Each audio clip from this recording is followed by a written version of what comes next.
Your Royal Highness Reza Pahlavi, Crown Prince of Iran, it's a great honor to sit here with you. Thank you so much for this interview. It's my great pleasure, and I'm happy to speak to your audience. Thank you. So, as the son of the last Iranian Shah, do you believe the Ayatollah regime will fall soon? The regime today is at its weakest it's ever been, for a number of reasons. The first reason is obviously the fact that it has lost complete legitimacy vis-a-vis the eye of the Iranian people, who in their greatest majority just reject the system as a whole. For years, they thought that the regime might reform itself, but today, most people, including former reformers, believe that it's time to move beyond this regime. The call to death to the dictator is often being chanted in Iran. The people have had it. So I think we are very close to change. But we believe that we are beginning to see more cracks within the regime, more defections are beginning to happen. And all of this is a sign that the regime is becoming more and more vulnerable, and there's an opportunity for real change very soon. If you had the opportunity to lead Iran, would you do so? You know, I've always said that my pledge to my country, the day I started, which is 44 years ago, was only a unique goal of seeing Iran free from this regime and to bring about an alternative to this clerical dictatorship in the form of a secular democratic system for the future. It seems that there is historic opportunity that won't come again with Iran.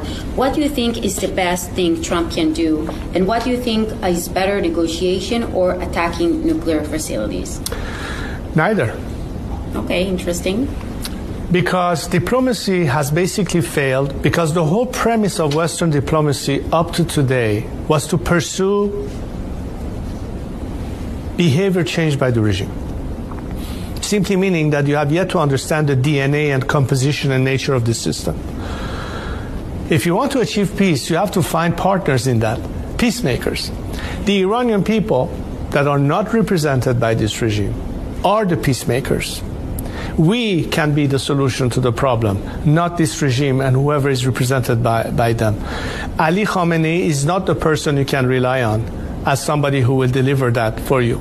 There's no deal to be made with them. That's one of the reasons diplomacy has failed, because the expectation was wrong to begin with. Now, does this mean that because diplomacy has failed, we have to jump straight to military confrontation? Of course not. And that's exactly why I've been suggesting that why don't you give, after 46 years, the Iranian people a chance to prove that they can bring about that change way before you have to resort to striking Iranian nuclear installations, whether it's the Israeli forces or anybody else, or actually getting into those kind of campaign of confrontation. We have a window of opportunity right now in front of us where the world can align themselves with the Iranian people at the agent of change and the elements on which you can build a lasting stability and peace for the region, which is win-win. It's win-win for the Iranian people, for the Western free world, and certainly our regional partners in it. Most importantly, Israel as a strategic partner to Iran, an Iran that, unlike this regime that hates you and wants you eliminated from the face of the earth, recognize the value of our relationship, which, by the way, is unique in the whole world when you come to think of it. The relationship of Iran or Persians to the Israelis and the Jews is biblical. Right. It goes back 25 centuries. No other country on this planet can claim that. That's how unique it is. You're right. During your last visit to Israel about 2 years ago, you spoke about Cyrus Agreement alongside the Abraham Accords. How do you envision this?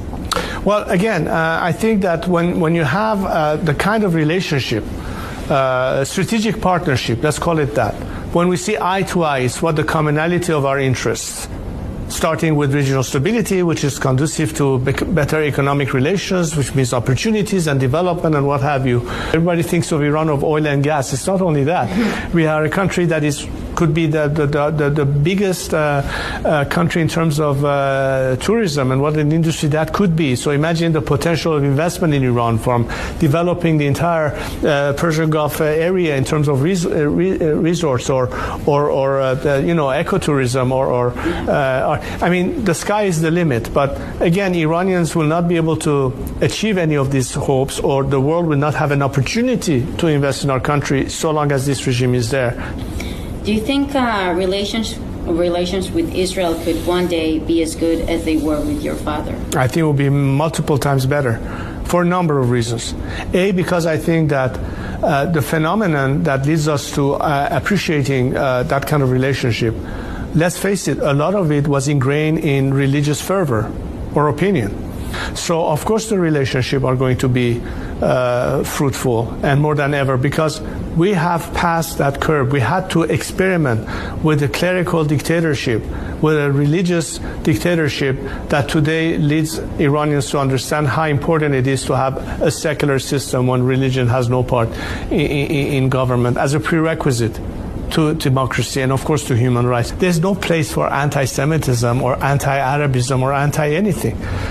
You know, we're missing the opportunity. Iranians are not stupid. They are smart. They realize what's going on. They know what's happening in the outside world. It was amazing. What message would you like to convey to the Israeli people?